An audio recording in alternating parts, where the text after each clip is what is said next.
that there, Thank you.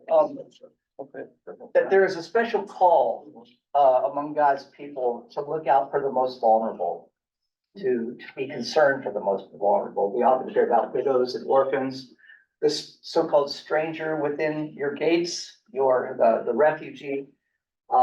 Those who in an ancient Near Eastern society were most easily left behind. And so the Hebrew people, especially with the Ten Commandments, the covenant that God gave them, were really embarking on a new way of being human that was utterly different from anything happening in the ancient Near East.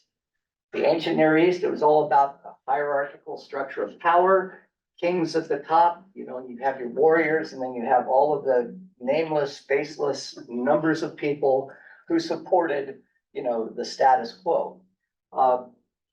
And with the coming of the covenant at Mount Sinai, God calls a people who are nameless, among those numbered, those who were basically expendable in the Egyptian system, and says, you have a purpose, you have a goal. This is it, these 10 commandments. And the objective of those 10 commandments of the covenant was to make sure that those who were left behind by history, those who were left behind by the structure that we saw in Egypt, or we see in Babylon or in Assyria, are the ones who are going to be cared for. And this was the message of the prophets. But I wanted to come back to this and see if there were any questions that you might have had and things you may have thought of over the week, like, this certainly is a strange ritual. But this is one of the issues that religion often has to face when our rituals become ends in themselves. When we think that it is enough simply to do everything according to how it's prescribed, and then we don't have to focus on the end or the objective of worship, which in the case of the Hebrews and the Israelites, Jews, was to establish a society in which all could live according to the covenant, and thus that society would be a just society. So let me move on. I also mentioned last time this 5-part series by an extraordinary scholar. This guy, he decides, well, I think I want to teach at Columbia this year. Maybe I'll move on and go to Oxford. And quite a life he has, but he writes a book every couple of years. But he wrote actually a 2-volume book called The Story of the Jews that was turned into a PBS documentary. And I think it's probably the best thing that's out there in terms of from a faith perspective. I mean, he is a Jew himself, but he's also a historian, right? So he knows how to be critical about, some of the texts that he reads, but he also knows how to interpret them faithfully. So Simon Schama is his name. It would be wonderful. Do we watch CDs anymore? Do people still do that? How do people? It is on Amazon Prime. It wasn't on Netflix. I told you last time it was on Amazon on Netflix. It's actually on Amazon Prime. So we talked last time about the Hebrew prophets in the northern kingdom. You might remember that after David's kingdom, the 2 kingdoms split into Israel in the north, as we see here, and then Judah in the south. And the prophets like Amos and Hosea really took some of the kings to task, most notably a king by the name of Ahab, his queen Jezebel, for the injustices that were, just perpetuated throughout the land because of his greed, because of his falling away from the covenant. And remember, when Israel broke away, this was a real tragedy for Judah, because when the 12 tribes were together, Judah had a lot of economic wealth that was coming from this area. This is where all of the agriculture takes place. By the time you get south of Jerusalem, there's not a whole lot you can grow. Not only that, there was a trade route that followed the Mediterranean Sea. Now this is Philistia, this is present day Gaza, remember? And then up through present day Lebanon, And then Israel had its own seacoast as well. Well, Judah was pretty much landlocked. And what Israel did is they would exact taxes on people coming from Africa, going up to Asia, or vice versa.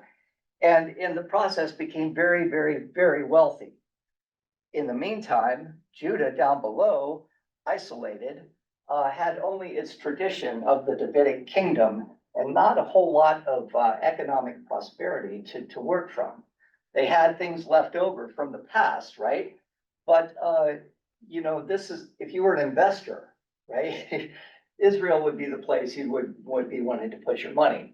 Judah did not have a lot. They had this wonderful temple. They had this wonderful heritage of the King David and all of the sons of David who became kings after him. But this attracted a lot of attention, didn't it? From a group of people in Iraq today, there's a place called Mosul. But in the time of that we're talking about, maybe 8th century or so, it was called Nineveh. And it's one of the great archaeological sites of history and of the world right now. This was the home of the Assyrians, and the Assyrians were basically just straight up militaristic, did not care about anything having to do with the mercy, or they just simply moved into places and overtook everybody, killed people, picked them up and deported them, whatever. And Assyria was one of these, nation states that was certainly on the rise. And Israel at that time was, concerned. Hey, we gotta be sure that Assyria doesn't come and take us over. So they made an alliance with the Syrians right here, and they said they wanted to try to get Judah in on the alliance. Hey, the three of us hold fast against the Assyrians and we can take them on. Judah didn't know what to think about this.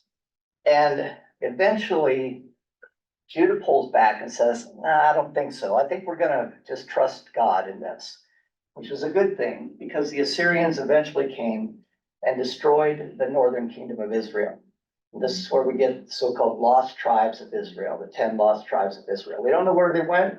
They were either killed or they were deported, but their whole culture was simply replaced with, Assyrian culture, Assyrian worship of gods, and some of the gods that were worshipped at the time, Baal and Asherah, were retained there as well.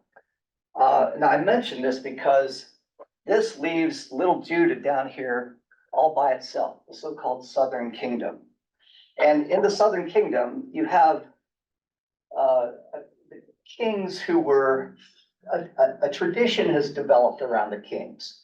They are sons of David, right? You had David, then you had Solomon with his son, Rehoboam, and all on down the line.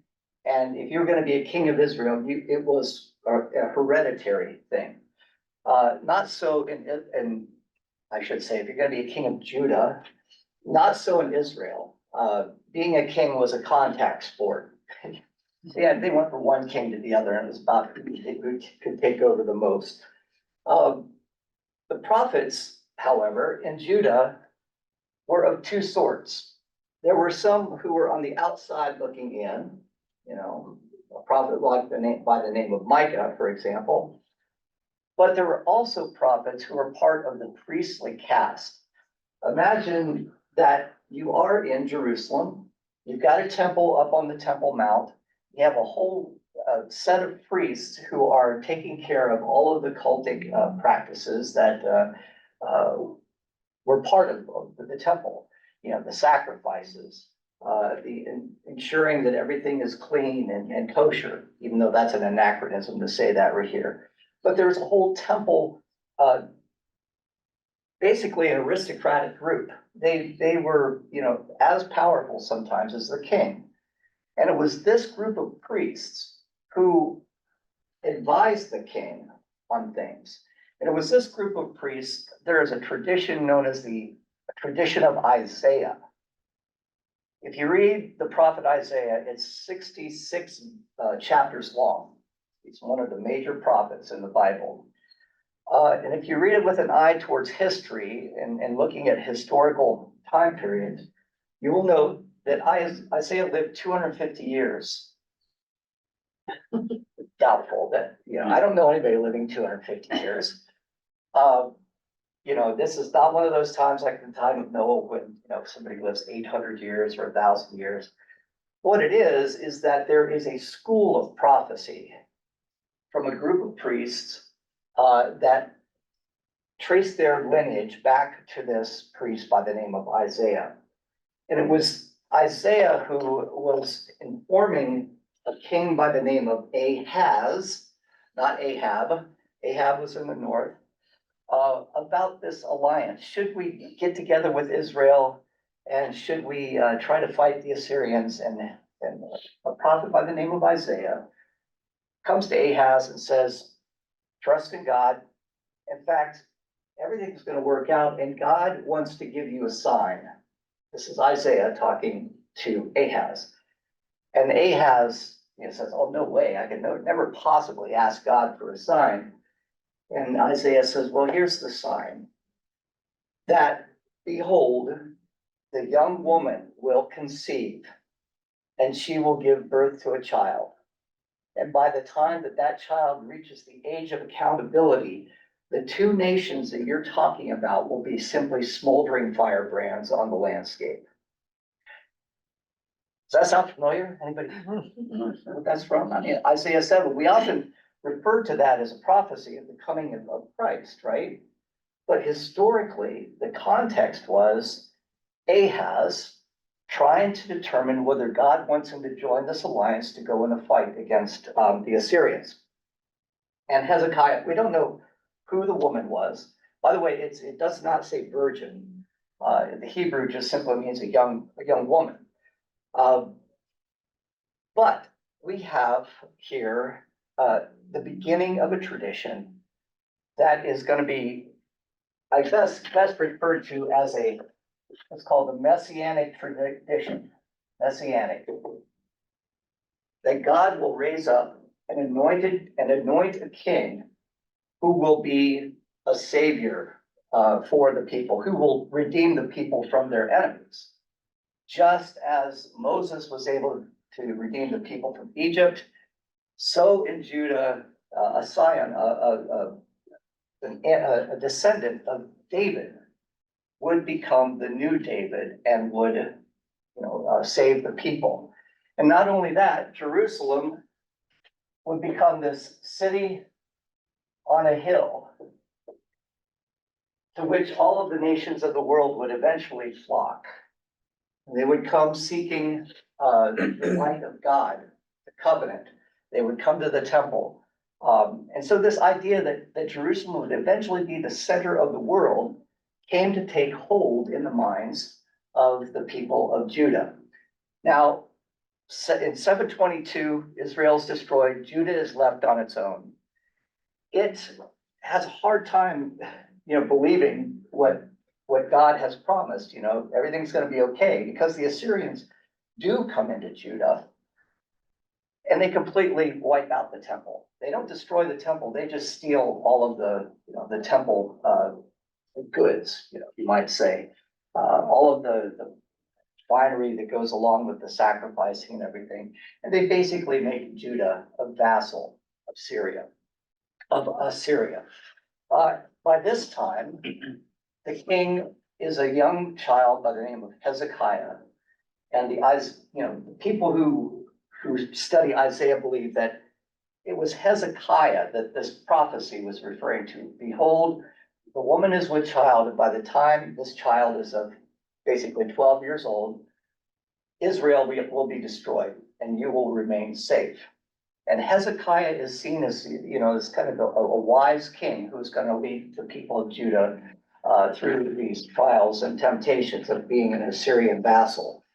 This was the story of Judah for about 150 years, basically just going from king to king, paying their tribute to Assyria, hoping eventually for the day when God would restore God's glory on the Temple Mount in Jerusalem. And so this is the context in which a group of prophets, still with the same message, right? That God does not want your sacrifices. You know, the sacrifices are great, but unless justice comes along with those sacrifices, then you're not doing it right.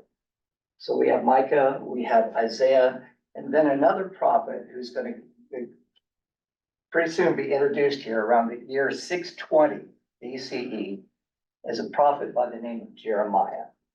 I want to say a little bit about Jeremiah, and but it's a good time for a little transition. Do you have any questions about? I know I'm talking politics here, but politics and religion pretty much go hand in hand at this time in the Southern Kingdom. Any questions so far or comments? I think completely clear with that. Okay, Dan. Yeah, go I have ahead. to Mark. ask a geography question yet again. Yeah, The crossings of the Jordan. Yeah. And north of the Dead Sea, there was a lot of that going on, even in those days, oh, yeah, constant. yeah, it was, well, Israel had tribes over on the, what's called the Transjordan here on the eastern side of the Jordan as well. But the Jordan River, this is the Sea of Galilee here. Jesus would have been born. This is pretty much what things looked like when the Romans were in power in the first century. You had Galilee in the north, then you had this center section called Samaria, and then you had Judea down below. Samaria is right here. Samaria, by the time of Jesus, contained a number of people who were deported by the Assyrians, you know, when the Israelites were destroyed. Well, the Assyrians took people from other conquests and put them in Assyria, or excuse me, and put them in Samaria. Now, the whole cultic complex of the worship of Elohim or Yahweh was still present. So these people who were deported into Samaria start to take up their own kind of worship of God that looks similar to Jewish worship, but it also has aspects to it that are, you know, brought from, you know, their other landscape, their other context. And so for the next 500 years, this religious development develops to the point that in the time of Jesus, you know about Samaritans, right? People didn't like the Samaritans. You know why? Because they were kind of Jewish, but they kind of weren't Jewish, you know? In the Jewish way of looking at things in Jesus' time, you had Jews, you know, who were the people who were clean. Then you had Gentiles, well, they were kind of our overlords. Then you had the Samaritans. And the Samaritans were the ones you wanted to completely stay away from, primarily because they appeared to be Jewish, but they weren't, according to the Jews of the time, they weren't practicing Judaism, right? Now, Will, I'm getting away from your question a little bit, but we have to now think of this as this is the only place we have to focus on after 722 of the Common Era. So let me tell you about something that happens here, which has a bearing on what we see happening in Israel today. Now, I want to remind you, this whole idea of a messianic savior, a king who would return of the king, to establish, you know, a land in which God's people would be at the top, let's say, in power. I hesitate to use that because at the time, political and military power was important. We're going to see that by the time of Jesus, that comes to be questioned. And the reason it has to do with this little interlude we're going to look at called the Babylonian captivity. Because some really interesting questions arise at this time. So let me just give you a sense of this map as well. That little portion that I was showing you is about right here. Then this is Egypt. This is where, of course, the Hebrews were once enslaved, came up into the land and established themselves as 10 tribes. Up here is Nineveh. This is where the Assyrians had their capital. But then all the way down the Tigris and Euphrates River, you have in near present day Baghdad, this city-state called Babylon. In about 640 BCE, when Judah is still holding its own against Assyria, all of a sudden, the Assyrians start to become less dominant, you know? The people of Judah start to say, hey, you know, they haven't, they're usually here to pick up their tribute by now. Where are those Assyrians, right? Assyria had other problems. They had more problems in this tiny little backwater of a kingdom down along, you know, the Dead Sea. Those problems were the Babylonians. So all of a sudden, you've got this huge army of the Babylonians that is, you know, going against the Assyrians up in the north. And that's where all of the Assyrian attention comes to be. So imagine that you're back in Judah and you're a king and things are starting to lighten up a little bit. You're starting to breathe a little more easily. There was a king by the name of Amon, A-M-O-N, who was just a terrible king. If you read First Chronicles and Second Chronicles, the Chronicles means it's the chronicles of all the kings, whether the northern kingdom or the southern kingdom. And it basically goes like a ping pong. This king was good, this king was bad. This king was good, this king was bad. Amon was bad, but he had a son by the name of Josiah. And Josiah did something that was going to completely change the face of what it meant to be an Israelite. First of all, Josiah was a boy king. Let me see if I can bring you to this. Josiah was, that's not where I want to be. Sorry. Josiah was 8 years old when he became king. His father died prematurely, and because a king had to be in the line of David, he just couldn't say, hey, you're going to be king for us, you know? So Josiah was raised up by, who would you guess? The priests in the temple. And the priests thought to themselves, what a great opportunity, right? We can take this child and teach him everything there is to know about the covenant, and he can be a great leader. Maybe this is our messianic hope, right? Maybe this is the anointed one who is going to save us, and thus this whole new messianic age can begin. And so a lot of things start to happen around 620 to 609 BCE. One of those things is that, you know, the legend goes that as they were starting to clear out the temple, you know, this is the first temple that Solomon built, back in a place where they hadn't, you know, where they had a lot of, you know, rummage and things like that, they found this scroll. The priests found this scroll, and as they start to read it, this is the actual story of Moses, written by Moses himself.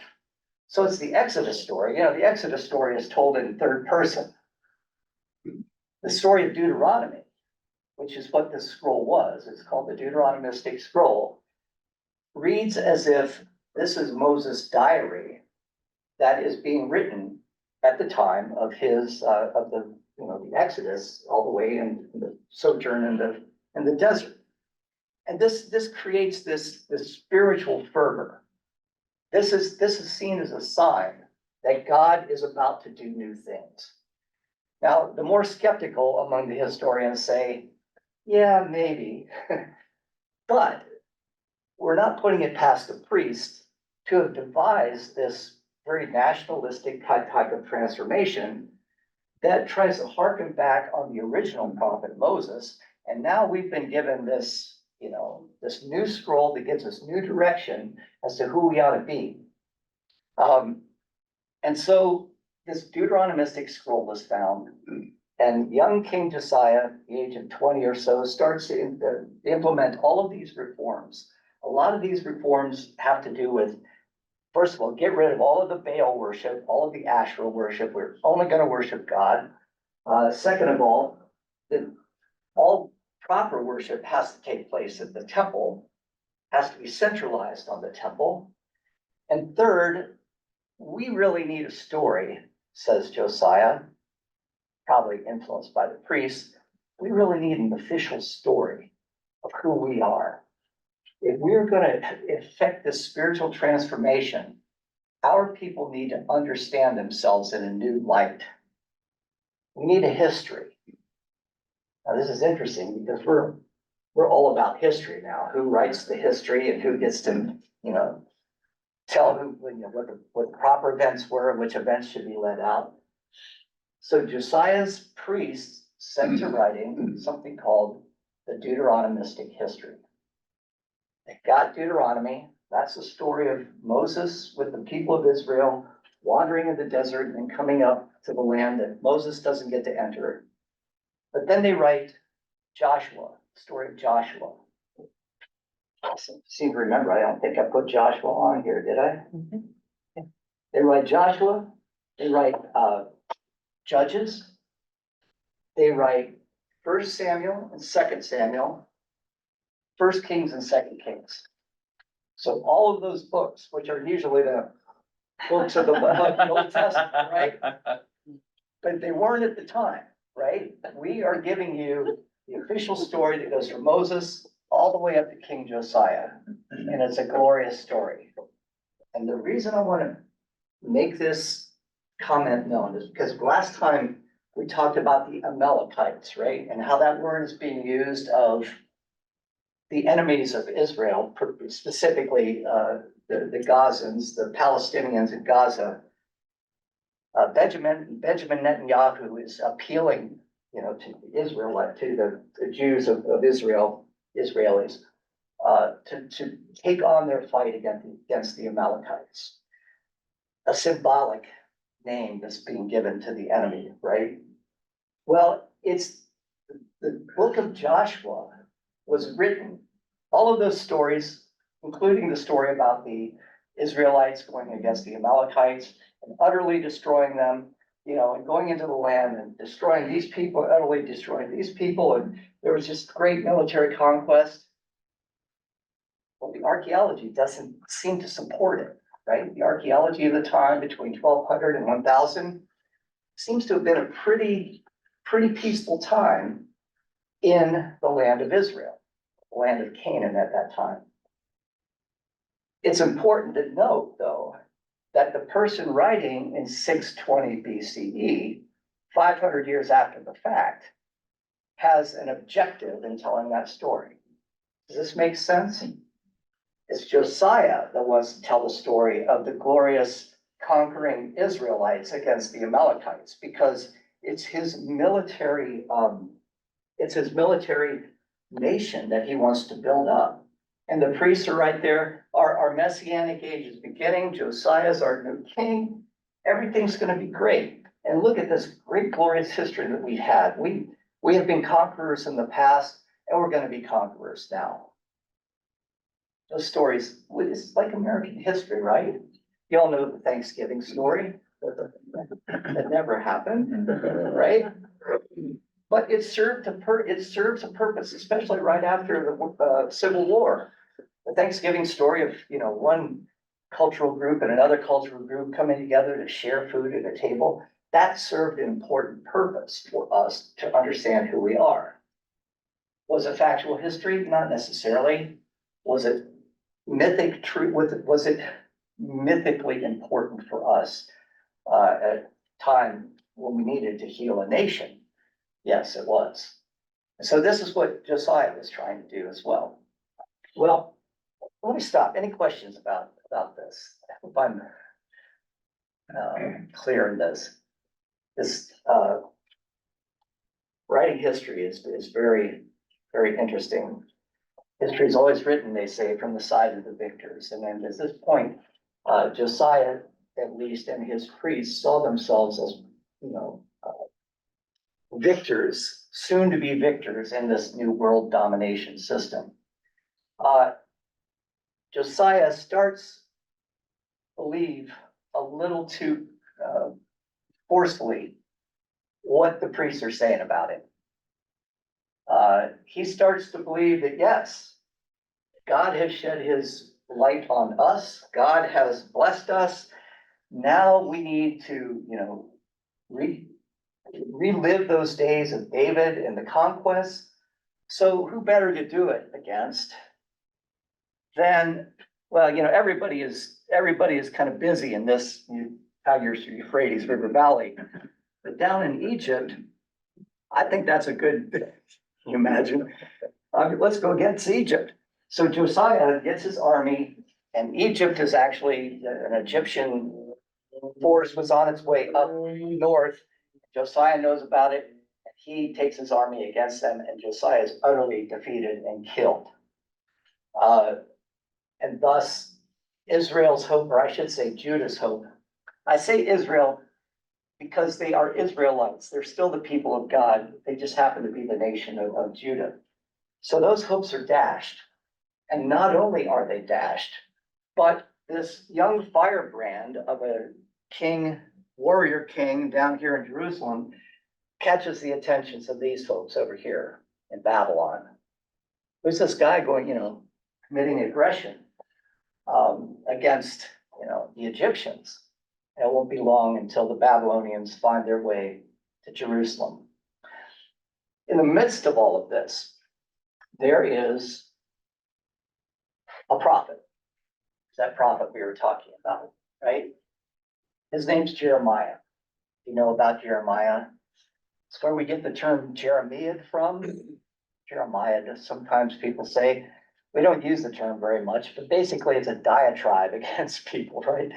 Getting up and just ranting against people. And Jeremiah is known for this. And he's one of the other,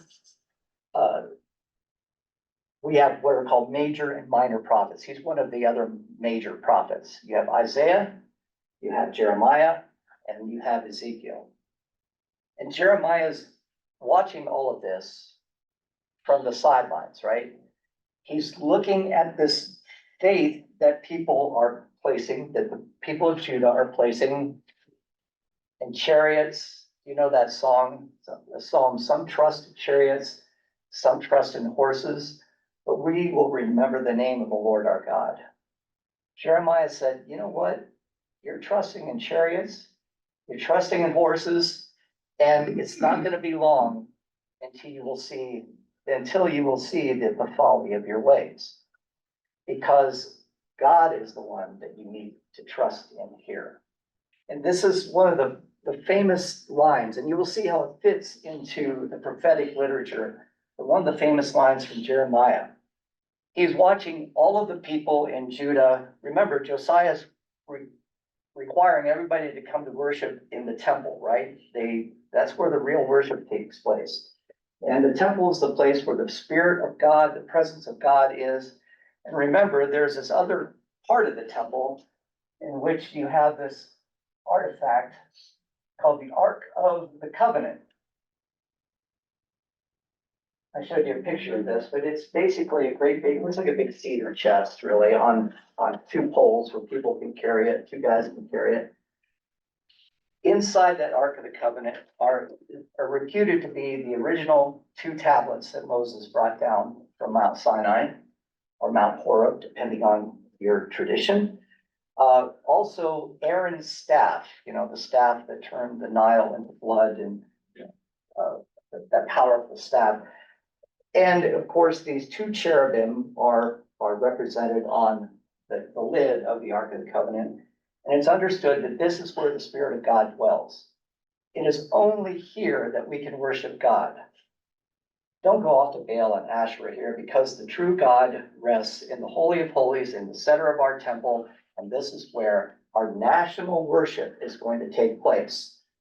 So people get this great enthusiasm and this great trust in the national worship, in the national temple of Josiah, and feel this false sense of security. And Jeremiah comes to them, says this. This is early on in Jeremiah. The word that came to Jeremiah from the Lord. mend your ways and your doings. Let me dwell with you in this place. Do not trust in these deceptive words. This is the temple of the Lord, the temple of the Lord, the temple of the Lord. Isn't this interesting? Let me dwell with you in this place. Well, you are God. The temple is where you dwell, right? Jeremiah is setting up this, this dichotomy, this distinction that God cannot be simply placed in a box, so to speak, in the temple.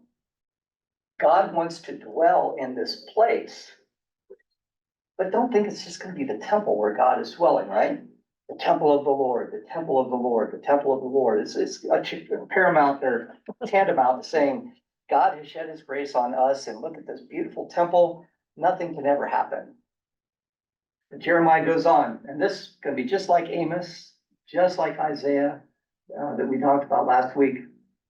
Jeremiah goes on, for if you truly amend your ways, truly amend your doings, if you truly act justly one with another, if you do not oppress the alien, the orphan, the widow, or shed innocent blood in this place, if you do not go after other gods to your own hurt, then I will dwell with you in this place, the land that I gave you of old to your ancestors forever and ever. There's two ways of looking at this. Here's the land right here. Let's say here's God.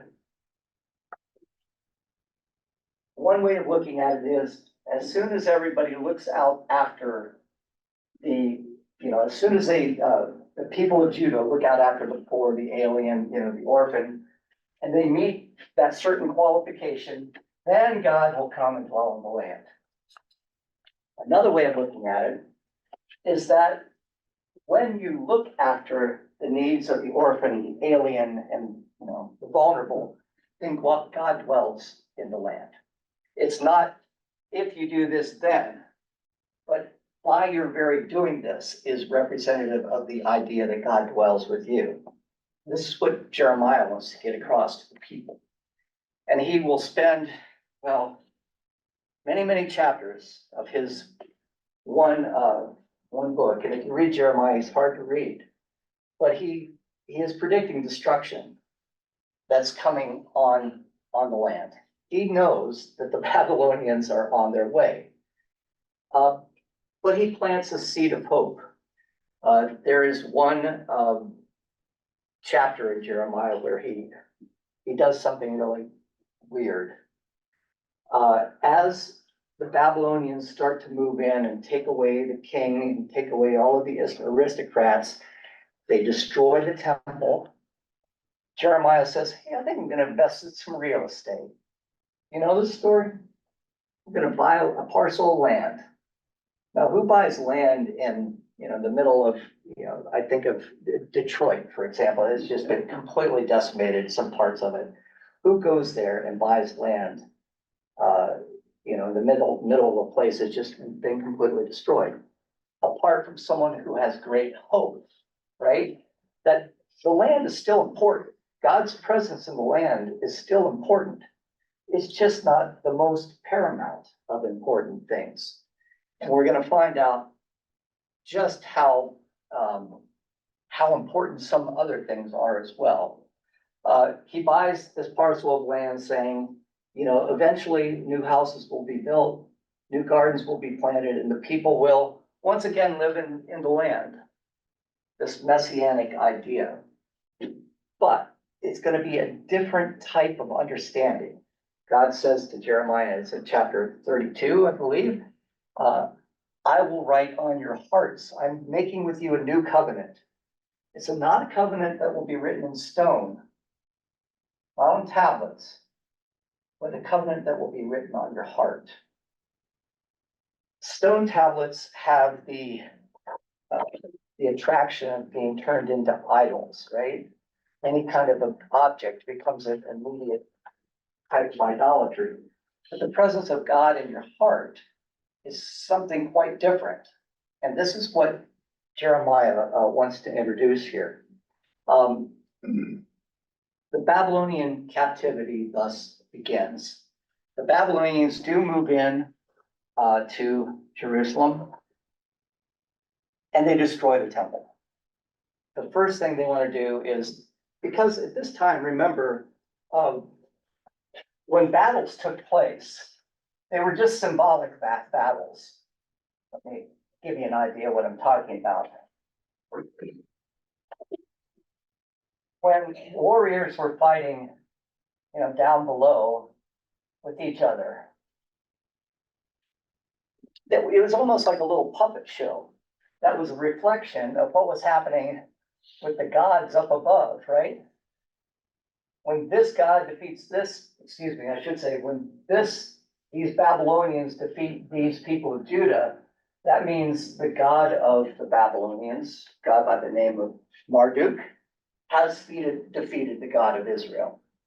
So the way that you make that, you determine that in no uncertain terms, is you destroy the temple of that God. That's the first thing that the Babylonians do. They go into Jerusalem, utterly destroy the temple. Jeremiah sees what's happening. Other people see what's happening, and some people, try to break away. Some are believed to have gone down into Egypt, but most of them were going to be taken away to Babylon. Over a period of 10 years, they would be deported, taken over to close to present-day Baghdad. They would dwell there as captive people. What the Babylonians are trying to do is basically enculturate them, make them speak our language, make them worship our gods, all of those things.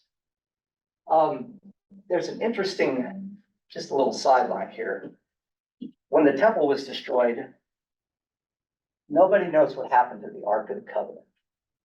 Right? That Ark of the Covenant, that was the presence of God. There's a legend that says that Jeremiah and his secretary, Baruch, before the temple was to be destroyed, took the Ark of the Covenant into safekeeping into Egypt for, awaiting such a time when it could be brought back into Israel. Well, whether that's true or not, we don't know.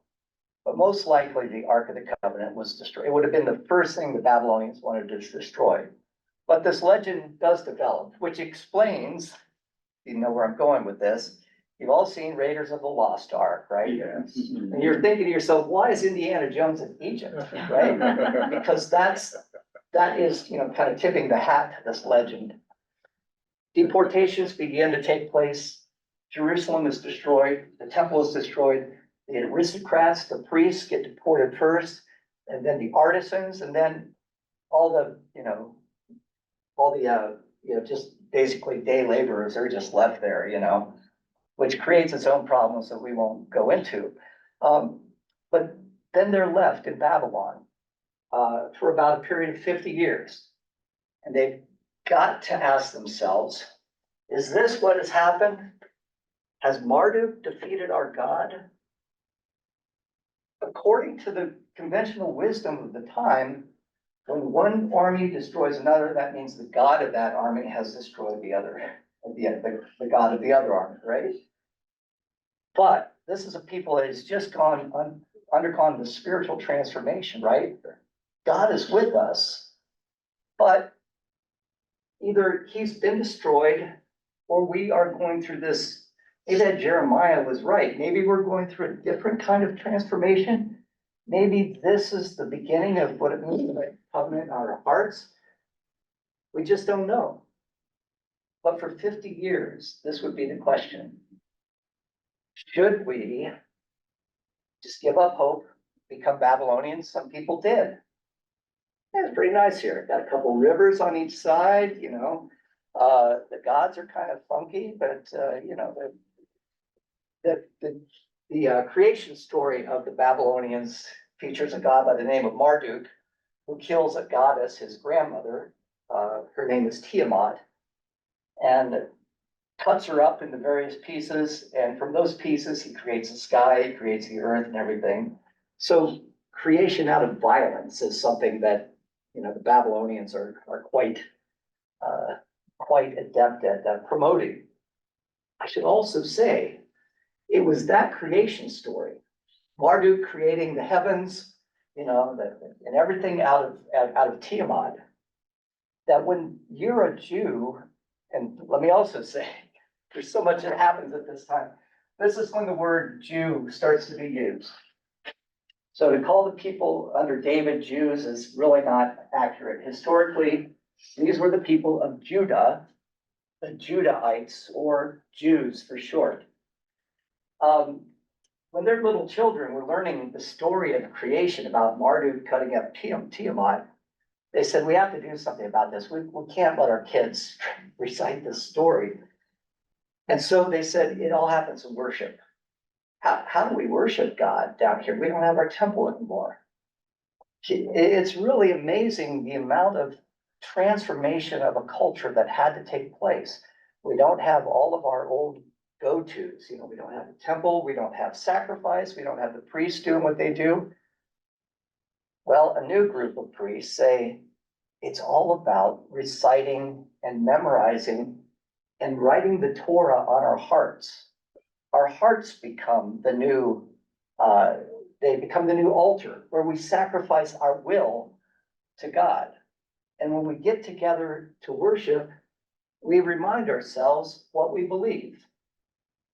The Babylonians say, hey, Marduk killed Tiamat, cut her up, made the earth, made the sky, made the ocean, and all those things. But we believe this, that in the beginning, God created the heavens and the earth. The earth was without form and void. The Spirit of God hovered over the face of the deep. And God said, let there be light. There was light. God goes on to create in 6 days and rests on the seventh. That's where that scripture passage comes from. Let's recite this every Sabbath so our kids know who we are as a people. In the beginning, God created the heavens and the earth, not Marduk and Tiamat. In fact, part of that mythology was that Tiamat was cut up and created the planets, and each of those planets was its own divinity. So when the Jews recite the first chapter of Genesis and say, and on this day, God created the moon and the stars, it's almost like saying, hey, you Babylonians, you worship the moon and stars, our God created them. Our God's the one that created them. So there's great growth that's happening in the minds of the Jews at this time. They're asking existential questions. It used to be that our God was a tribal God, one among many, right? You shall have no other gods before me. Well, doesn't that acknowledge that there are other gods like Tiamat and Marduk and things like that? But for 50 years, some of the priests start to reflect on, I wonder if our God is the only God. I wonder if our God is the only God, and all these others are just, illusions. And they start to think about God as the creator, universal God. And that just takes their theology in an entirely new direction. But here's the other question. What is our identity now, apart from Jerusalem? Can we be Jews without the temple? Can we be good worshipers of God without, the altar and the blood on the altar and the Holy of Holies and everything that goes into the temple? Can we worship God in Babylon? This is the source of that psalm that you probably know if you ever went to a church camp by the waters of Babylon, we lay down and rest. Here's the psalm in its entirety, almost in its entirety, written during the Babylonian captivity. By the waters of Babylon, there we sat down and there we wept when we remembered Zion, Jerusalem. For there our captors asked us for songs and our tormentors asked us for mirth, saying, sing us one of the songs of Zion. How could we sing the Lord's song in a foreign land? If I forget you, I'm sorry, that should be forget. If I forget you, O Jerusalem, let my right hand wither. Let my tongue cling to the roof of my mouth if I do not remember you. If I do not set Jerusalem above my highest joy. But it does not mean that we can't worship God, that we can only worship God in Jerusalem. The idea of a God who's universal carries with it the obvious, corollary to that is that God can be worshiped anywhere. God can be worshiped just as well in Babylon as God can be in Jerusalem, as God can be in Egypt, as God can be in South America for all that point. If God truly created heavens and the earth, then God is present in all of those places. And we're really limiting God when we just focus on this little temple.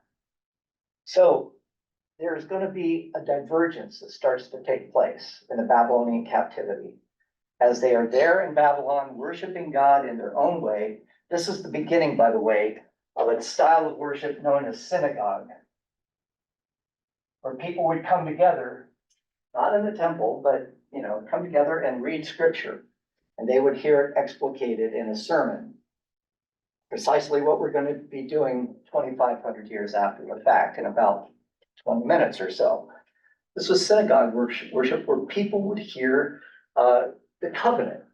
People would write it on their hearts, and people would sacrifice their individual will on the altar of the covenant itself. That was one way of looking at worshiping God. People were going to leave Babylon and say, we can worship God anywhere. We don't need a temple. But there are others who are going to still stick to that old messianic idea. Oh no, we need a temple. We can only do it in Jerusalem. We can only truly be God in Jerusalem. The answer to this question, to be an Israelite or a Jew, for some is a moral and not a national identity. And this brings us right up to the present. There are some Jews today, 21st century, who see their identity as Jews as simply a moral characteristic. I follow the will of God as laid down by the prophets. But there are others who take that other divergent line, saying, oh no, I can only be a true Jew when God is on God's holy mountain in Jerusalem and the temple is built, which by the way, is not built yet, but people are hoping it will be built. And the people will be once again in the land. In Judaism itself, there is this conflict. Many American Jews, though they support Israel, wouldn't live in America if they didn't hold to the first orientation, right? I can be a Jew in America and worship God. I will support Israel. I know how important that is for our heritage, but God is here. God is in my synagogue. God is, conservative Jews call it a temple, or excuse me, Reformed Jews call it a temple, conservative Jews call it a synagogue. And I'll talk about the distinctions of those in 3 weeks, I think. So that's where we are. We have 2 minutes. I'm sorry if I've just taken you through a couple hundred years of history.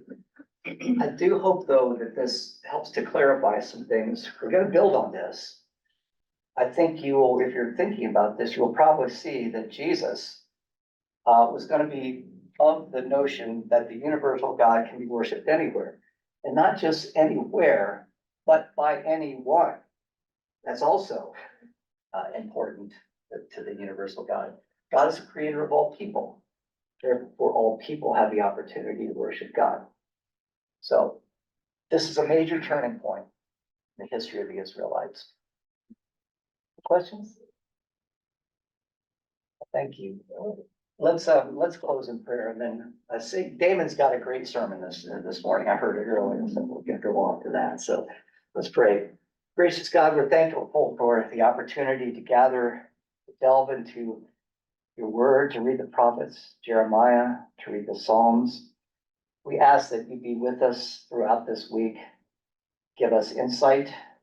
Help us to know your will in all things. We pray this in Jesus' name. Amen.